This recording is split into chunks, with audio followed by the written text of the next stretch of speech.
The Constitution of India. Preamble. We, the people of India, having solemnly resolved to constitute India into a sovereign, socialist, secular, democratic republic and to secure to all its citizens justice, social, economic and political, liberty of thought, expression, belief, faith and worship, equality of status and of opportunity, and to promote among them all fraternity, assuring the dignity of the individual and the unity and integrity of the nation. In our Constituent Assembly, this 26th day of November 1949, do hereby adopt, enact and give to ourselves this Constitution.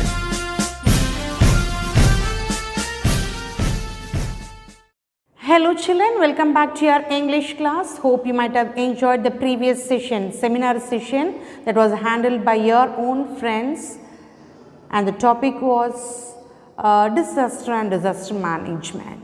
It was really interesting and wonderful session, isn't it? Yes, it was a good try from our friends. Really hats off to you all children who have supported them to prepare the slides as well as the scripts, and also who have helped them to shoot the session too. Okay, it was really wonderful and interesting too. We had a good time together, right? Yes. Now we are moving on in the second lesson of this fourth unit. Hope you know the title of the fourth unit. It is Braving the Hazards, and the second lesson is, it is the Serang of Ranaganji. Okay, so Serang of Ranaganji is a story that is written by Dr. A.J. Cronin. A.J. Cronin is a very familiar writer among the literature students. Okay, so it is taken from the novel, Adventures in Two Worlds. It is an autobiographical novel written by Dr. A.J. Cronin, and it is even an anecdote from his experience as a surgeon in Royal Navy of Great Britain.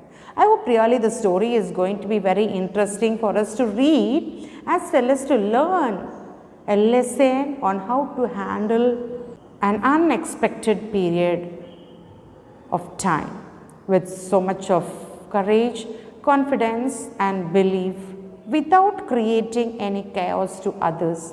How are you going to bring out a peaceful solution to everyone, bearing all the pressure? Okay, so the theme of the story is, as I said earlier, managing a potential calamity very silently and bravely. That is what the utmost thing that we people need when we are exposed to a sort of danger that we don't predict or expect. Sometimes we may lose our temper or we may lose our strength totally. But even at that crucial situation, how we get up gaining strength and courage to solve the problem, not exposing it to anybody else, and find a solution, not putting anyone in trouble. Okay, so this story will really help us how to manage this potential calamity. And also, as it happens in a ship at the time of voyage, you can also consider it be a voyage of self-discovery. There are certain situations where you can analyze yourself with others and find out how humanitarian you are and what type of people are there among us and how to handle situations and people. Might be handling situation is very easy, but to handle people is very difficult, right? Okay, even we can consider in that sense, and also it comes as a dedication and greatness of mind. Once when a task is assigned to you, how committed and how dedicated and how involved you are to complete the task very successfully matters a lot to be a good leader, isn't it? So, everybody can do every task, but without creating a chaotic situation. How challengingly you take up the situation and deal with the situation and bring a colorful and beautiful end means a lot to others, and it is worth appreciable too. Okay, the story also comes as a satire on snobbishness. Snobbishness, snobbish, snob, you know the meaning?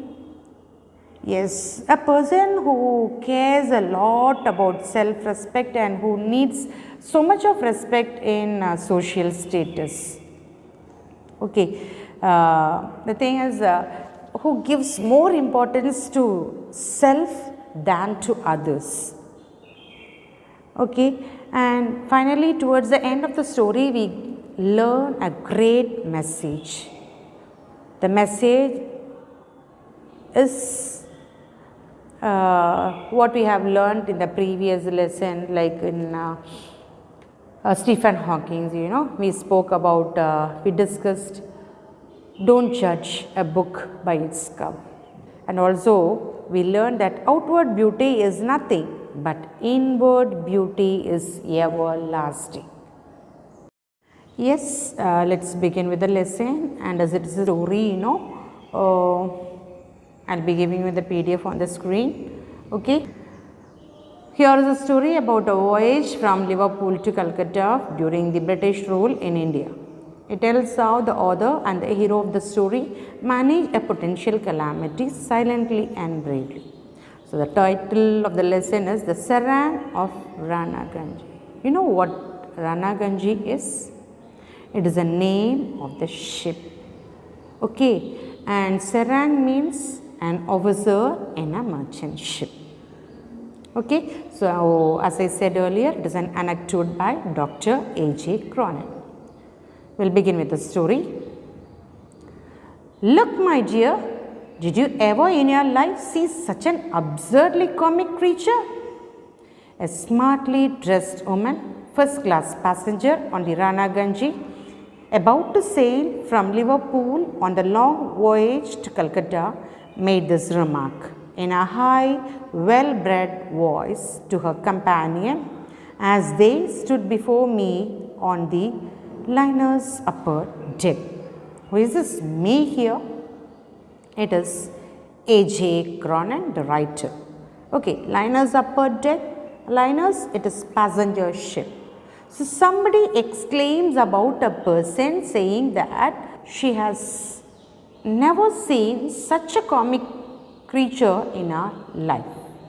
Following their amused gaze, my eyes came to rest upon a squat, very ugly native seaman with short legs and a large disproportionate head.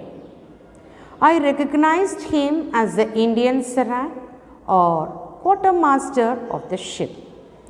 He was quietly superintending the crew of Lascars, now completing the loading of baggage. Looks hardly human, agreed the man with a superior smile. Inclines a chap to believe that dear old Darwin was not altogether wrong, eh? See, a woman and her companion, they were discussing or criticizing a person's looks. About whom? That man was very short. He was squat and a very ugly native seaman, it seems. He had short legs and disproportionate head. He was looking hardly human, not like a human being. Okay, so they make fun of him, telling that dear old Darwin was not altogether wrong. What was Darwin's theory? It is based on evolution, isn't it?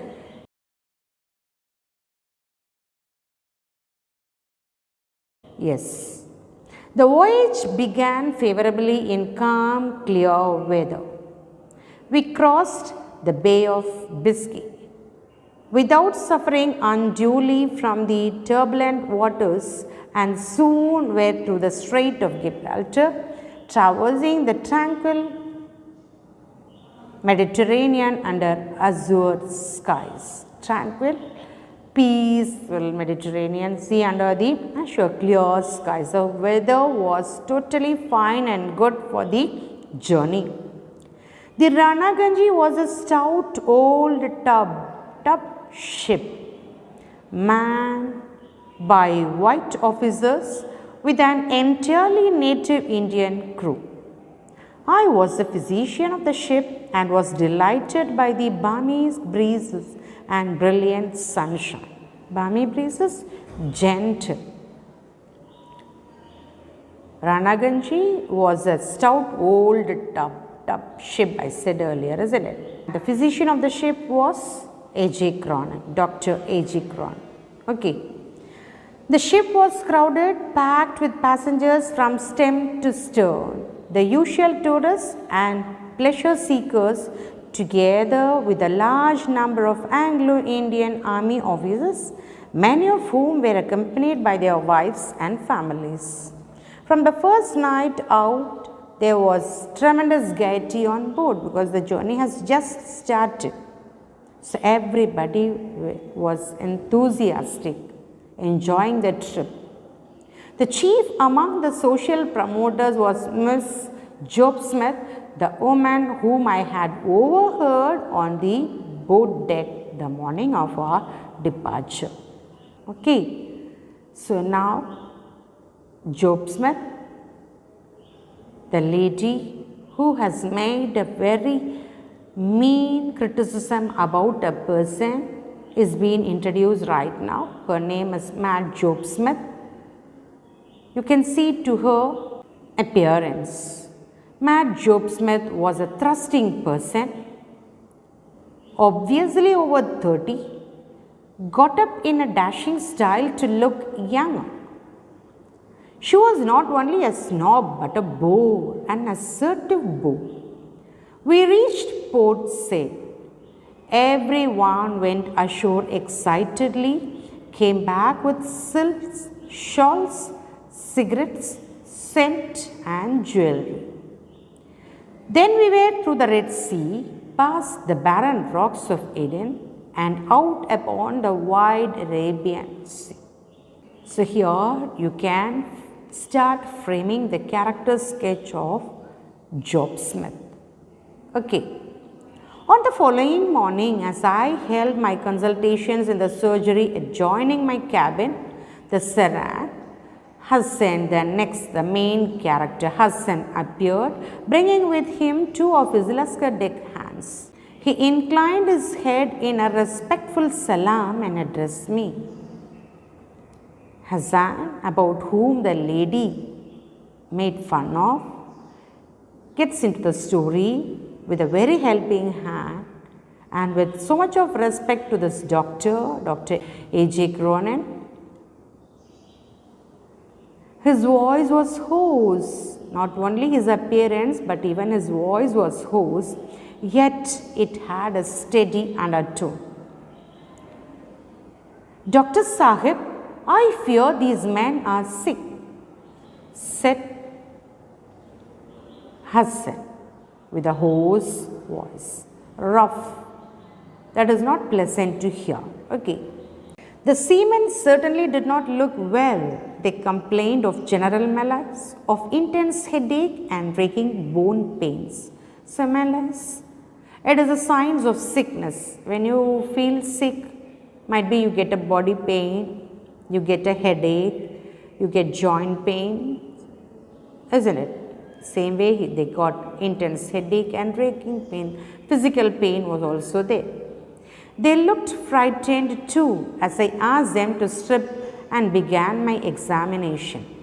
Both were fevered with thickly furred tongues and that dry skin, which is nature's gravest warning. And then, to my horror, my palpitating fingers became aware of a scattering of hard little nodules under the wrist skin of each man. It was an unmistakable symptom of smallpox, and now it is totally eradicated from India too, having some vaccine. Okay, young and inexperienced in my profession. Who is young and inexperienced? Here, Dr. A.J. Cronin. Okay, he was young and inexperienced in my profession. I had not learned to control my feelings.